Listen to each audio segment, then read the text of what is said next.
The next day we find out that a large contingent of the crowd he fled had made their way around the lake. That would take some doing, by the way. Probably an all-night walk.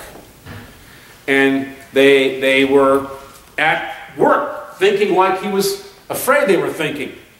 Let's turn to John 6:22. The following day, when the people who were standing on the other side of the sea saw that there was no other boat there except that one which his disciples had entered, and that Jesus had not entered the boat with his disciples, but his disciples had gone away alone. Well, that's a King James mouthful.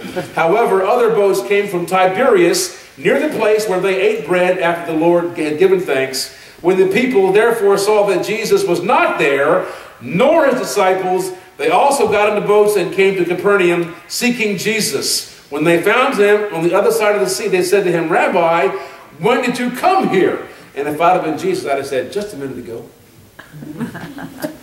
Jesus answered them and said, most assuredly, I say to you, you seek me not because you saw the signs, but because you ate of the loaves and were filled. Do not labor for the food that perishes, but for the food which endures to everlasting life, which the Son of Man will give you, because God the Father has set his seal on him. And I would have said, very interesting, Lord, but we asked this question, how'd you get here? Like most rabbis, I think, Jesus would hardly ever answer a question that he felt contained some deeper truth with a straight answer. He would provide a response which caused the person to question him to stop for a minute and think, what has that got to do with my question? What is he talking about? Do you ever feel that way coming into church on Sunday? You should feel that way every single Sunday. Will anything that is said this morning, will anything I read or have read to me have anything to do with the questions I'm asking myself right now? On the surface, you might answer, well, probably no direct relationship. I would say, no, they have everything to do with whatever is on your mind. Not to provide an answer, but to provide a couple of questions about what you're thinking and why.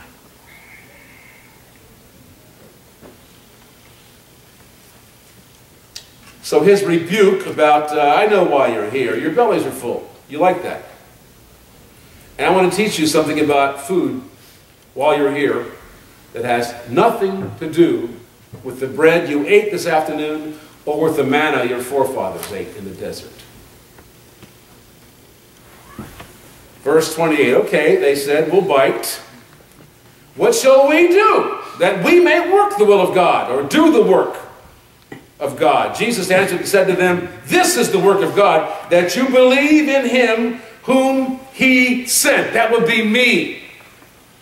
This is your primary task right now today, is to believe in the one that God has sent. You think I might be the prophet promised? Guess what? I am. How do they respond to that? Verse 30. Therefore, because he had said that, they said to him, what sign will you perform then, that we may see it and believe in you? Okay, fair enough. If that is God's work for us to do, and if you're claiming to be the one we should believe in, then show us your credentials. You just saw 5,000 men fed by, I'll never understand it.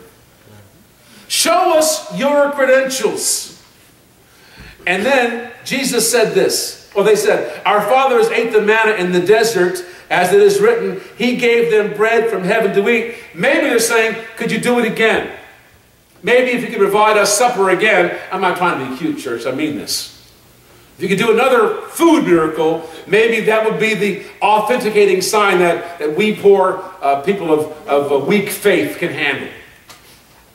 And Jesus, as he always does, seizes the moment, verse 32, and off we go. Most assuredly, I say to you, Moses did not give you the bread from heaven, but my Father gives you the true bread from heaven, for the bread of God is he who comes down from heaven and gives life to the world. And they said, very properly, oh, that sounds wonderful. Give us this bread always.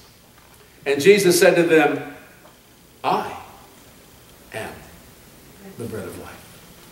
First of the I am sayings in John. I am the bread of life. He who comes to me shall never hunger. He who believes in me shall never thirst. But I said to you that you have seen me and yet do not believe. And then Jesus goes into the debate about why they don't believe. Verse 37, all that the Father gives me will come to me.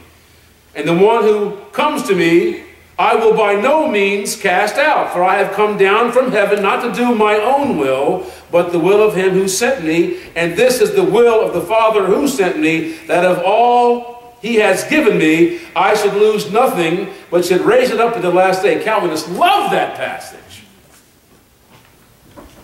And this is the will of him who sent me, that everyone who sees the Son and believes in him may have everlasting life.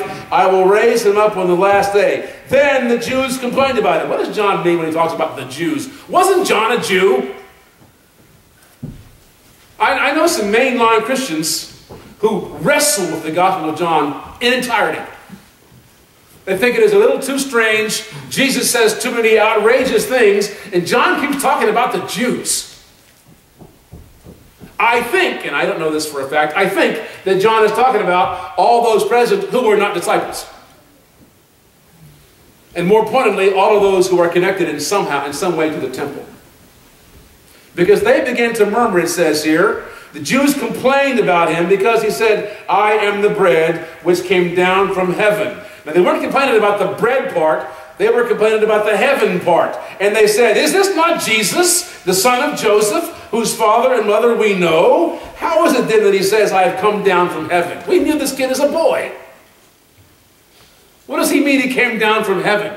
And now they're complaining. They are, the King James says, murmuring. Jesus therefore, verse 43, answered and said to them, do not murmur among yourselves. No one can come to me unless the Father who sent me draws him. And I will raise him up at the last day. It is written in the prophets, and they shall be taught by God. Therefore, everyone who has heard and learned from the Father comes to me. Not that anyone has seen the Father except he who is from God. He has seen the Father. Most assuredly, I say to you, he who believes in me has everlasting life. I am the bread of life. Verse 48. Your fathers ate the manna in the wilderness and are dead. This is the bread which comes down from heaven, that one may eat of it and not die. I am the living bread which came down from heaven. If anyone eats of this bread, he will live forever. And the bread that I give is, what? My flesh. Yikes, Jesus has just crossed the line. The bread that I give is my flesh, which I shall give for the life of this world. Verse 52, the Jews, therefore, stop murmuring and start arguing. The Jews, therefore, quarreled among themselves, saying, how can this man give us his flesh to eat? First of all, that goes against the law. This business about eating flesh.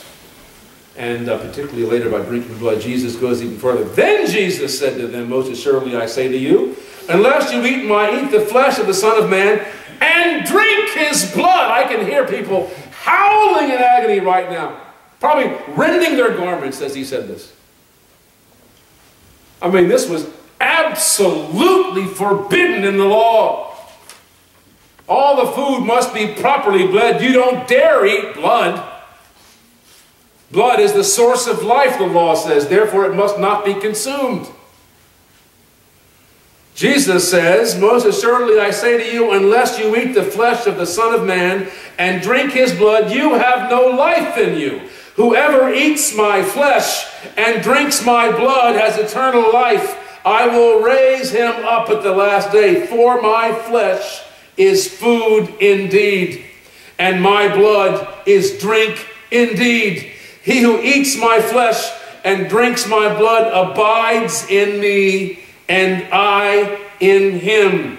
As the living Father sent me, and I live because of the Father, so he who feeds on me will live because of me. This is the bread which came down from heaven, not as your fathers ate the manna and are dead. He who eats this bread will live forever. We find out here that in verse 59, Jesus has been saying these things in the synagogue. What a furor must have erupted. Now we get a couple of responses, and we'll talk about our response. Verse 60, therefore many of his disciples, when they heard this, said, this is a hard saying. Really? This is a hard saying. Who can understand it? When Jesus knew it himself that his disciples complained about this, he said to them, why does this offend you? He knew the answer. And then we read this in verse 56. From that time, many of his disciples went back and walked with him no more. And so Jesus' popularity begins a steep decline now. Whoa, he may be crazy. How can someone who claims to be God's Messiah talk like that? What did he mean? They wrestle with this. The 12 hung in there. Include Judas. The 12 hung in there. Why? Because they understood? They didn't understand. Peter said, there's nowhere else to go. You are the source of all truth. You're the source of life. We got to stay here. We don't get any of this. Do you? Do you understand this hard saying? So many in the church, and I say this in as loving a way as I can, have their faith, their Christian faith, so ordered, so fixed in place, so complete, that they have stopped expecting wonder.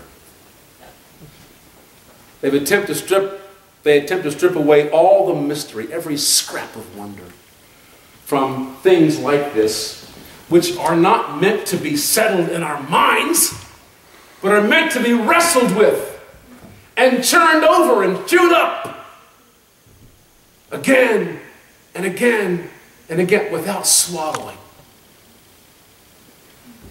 There's nothing more. There are several difficult preaching tasks for the preacher. One of the most disconcerting is the task of preaching to people who've heard it all and know it all and have stopped thinking about it. Oh, it's a desert. Dry as bones. And like Ezekiel, I want to see those bones spring to life. And what could be more intriguing about this need for us to stay fresh, to keep digging, to stay connected, knowing we'll never know the answers to our questions, even as we ask them, but we will be informed. We will be nurtured. We will grow if we are willing to put in the time to wrestle with these great mysteries. How did the people respond when Jesus said these outrageous things? Well, some said he's clearly gone over the top. He's broken the law. He's encouraging others to break the law. Others said, this is hard, but we'll hang in there. We got no place else to go. And others said, we're out of here. This is crazy. I'm not saying Christians leave the churches over their struggles or their lack of struggle, but they hang on for reasons unknown to me. Maybe it's the pancake suppers. I'm not sure. But the response of the church, which I think correctly interprets what Jesus is saying here as at least this, a prefiguring of communion, of the Lord's Supper. They responded with the table of the Lord. Not uniformly. What do you call this service every month? Do you call it the Lord's Supper? Do you call it communion? Or do you call it the Eucharist, the great Thanksgiving?